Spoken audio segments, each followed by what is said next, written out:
Hi friends, அஸ்ஸலாமு அலைக்கும். இன்றைக்கி டெலிஷியஸ் ஃபுட்ஸில் பூவரச இலையில் கொழுக்கட்டை பண்ணியிருக்காங்க. ரொம்பவே ட்ரெடிஷ்னலான ரெசிபி, ரொம்பவே டேஸ்ட் அண்ட் சிம்பிளி ரெசிபி. கண்டிப்பாக ட்ரை பண்ணி பார்த்துட்டு எப்படி இருந்துச்சுன்னு கமெண்ட் பாக்ஸில் கமெண்ட் பண்ணுங்கள். இப்போ நம்ம உள்ளே வைக்க பூரணம் ரெடி பண்ணிக்கலாம். 1 கப்பு கடலைப்பருப்பை வேக வச்சு மிக்சியில் ஒரு சுற்று விட்டு எடுத்துகிட்டு தேவையான அளவுக்கு வெல்லம் இடித்து சேர்த்துக்கிறேன்.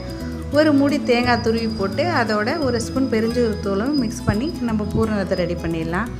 நெக்ஸ்ட்டு அரிசி மாவில் கொஞ்சோண்டு உப்பு சேர்த்து இடியாப்பம் மாவு பத்துக்கு பிசைஞ்சு வச்சுட்டு வாஷ் பண்ண பூவரச இலையில் இந்த இடியாப்பம் மாவை வச்சு தட்டிடலாம். நல்லா மெலிசாக தட்டிட்டு ரெடி பண்ணி வச்சுருக்கிற பூரணத்தை அதோடு வச்சு சீல் பண்ணி இட்லி பாத்திரத்தில் வச்சு அவிச்சு எடுத்தால் நம்மளோட பூவரச இலை கொழுக்கட்டை ரெடி.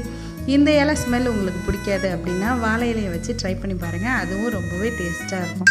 இந்த வீடியோ உங்களுக்கு பிடிச்சிருந்துச்சுன்னா லைக் பண்ணுங்கள், ஷேர் பண்ணுங்கள், சப்ஸ்கிரைப் பண்ணி கொஞ்சம் சப்போர்ட் பண்ணுங்கள். Thanks for watching. Assalamu alaikum.